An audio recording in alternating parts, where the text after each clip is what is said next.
Dari ponton lain, keluarga saya sendiri, ceritanya ayah saya sendiri. Siang-siang ini tidur siang, disuruh ambil. Ada Pak, barangnya ada, memang ada. Tapi baru diambil.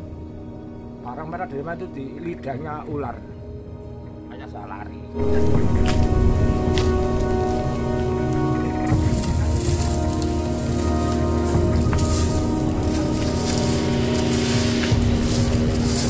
Dalam prasasti Kamalagian tersebut, selain kemudian memuat Sang Hyang Dawan Ring Waringin Pitu, yang tidak lain adalah di lokasi ini tentunya ada sebuah bangunan suci untuk menghormati Sang Hyang Sima Dawan tersebut.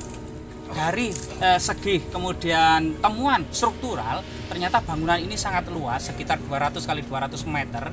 Tentunya bangunan tersebut pada masa lalunya cukup megah.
Dari ponton lain, keluarga saya sendiri, ceritanya ayah saya sendiri. Siang-siang ini tidur siang, disuruh ambil. Ada Pak, barangnya ada, memang ada. Tapi baru diambil. Barang merah dari mana itu di lidahnya ular. Ayah saya lari. Sering Pak, saya sendiri pernah. Jam 1 malam. Berarti ini makam ini khususnya tempat untuk apa Pak? Ya untuk pemakaman warga santri di sini Pak. Orang lain orang nggak bisa. Di sana di umum. Bisa di sini. Berarti khusus pemakaman orang santren di sini. Ini orang. Berarti ini ikut desa santren atau iya gang santren. Gang santren namanya gang santren. Bukan desa Pak. Loh iya desa Waringin Dusun itu cuma ini gangnya di gang santren. Oh. Gang santren. Nah desa Dusun itu cuma gangnya gang santren. Aduh tertera ada di Singapura. Masih ikut pagi belum di pagi jadi belum ada namanya.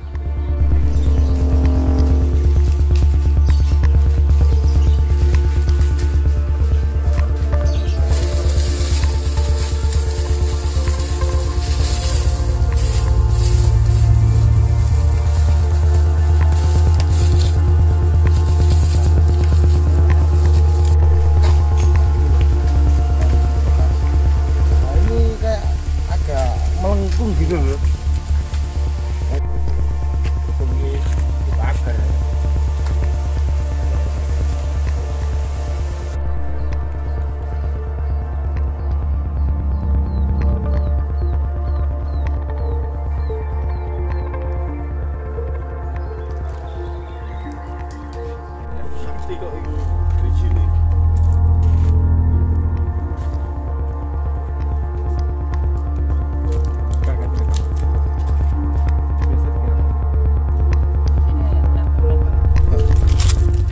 Assalamualaikum ya alal kubur fa inna insyaallah bikum lakikun. Dalam waktu dekat maupun lama kita akan menyusul juga di pemakaman gang santren ini. Di sini ternyata banyak temuan-temuan kuno berupa struktur tembok batu bata kuno, termasuk batu-batu candi, ambang pintu. Diduga memang pernah menjadi bangunan suci yang cukup kuno, yaitu masa Raja Airlangga, sebagaimana pemberitaan dari prasasti Kamalagian tahun 1037 Masehi.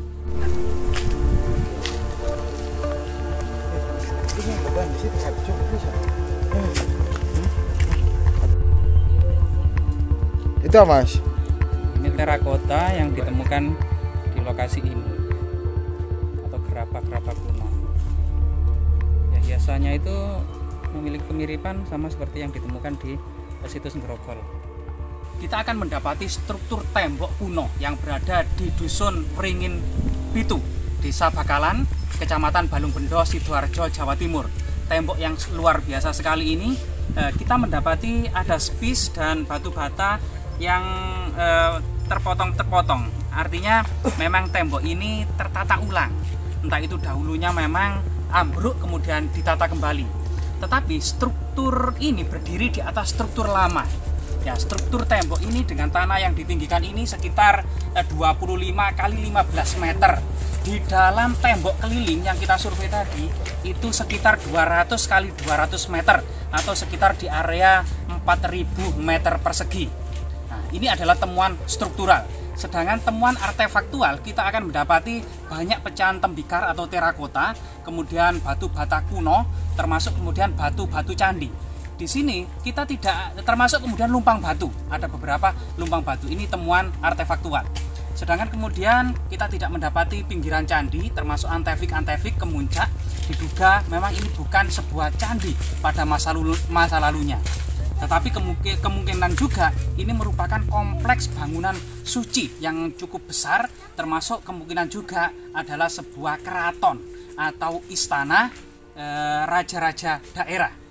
Sedangkan dalam sumber prasasti, Dusun Waringin Pitu terdapat di dalam prasasti Kamalagyan di Desa Klagen, Tropodo, Krian, Sidoarjo yang tidak jauh dari sini.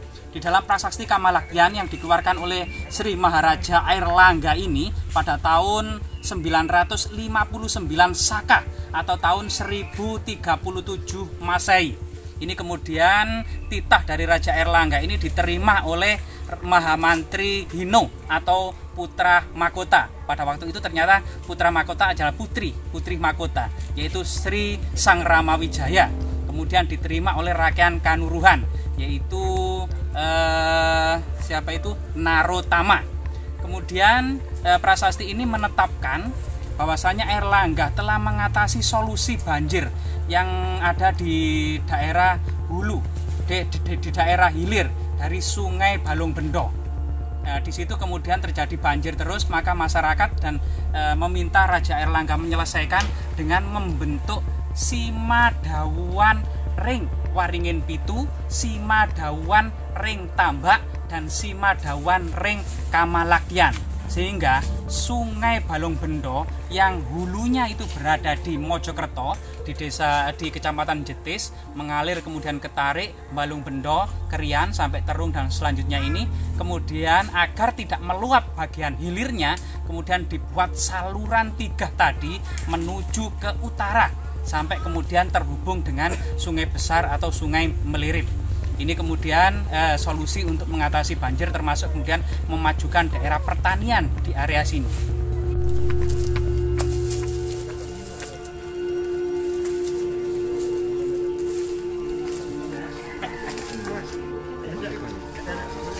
Dalam prasasti Kamalagyan tersebut, selain kemudian memuat Sang Hyang Dawan Ring Waringin Pitu, yang tidak lain adalah di lokasi ini tentunya ada sebuah bangunan suci untuk menghormati Sang Hyang Sima Dawan tersebut.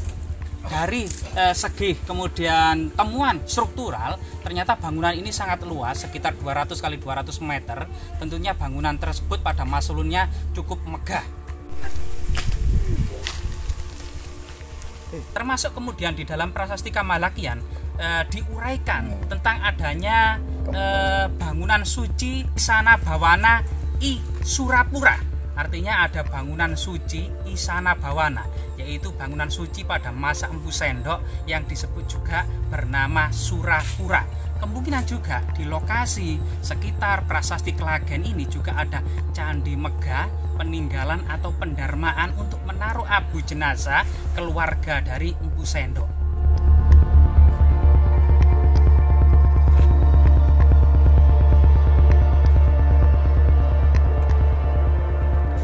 Memang Jawa mengalami sebuah peradaban yang dinamis, baik kemudian pengaruh peradaban India, yang kemudian menghasilkan kebudayaan besar Hindu-Buddha, kemudian berlanjut dengan pengaruh Islam, pengaruh Eropa, dan lain sebagainya.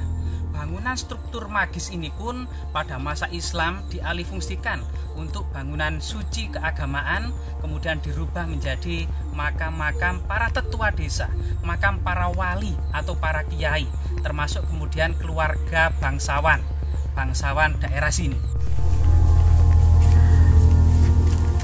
Jangan.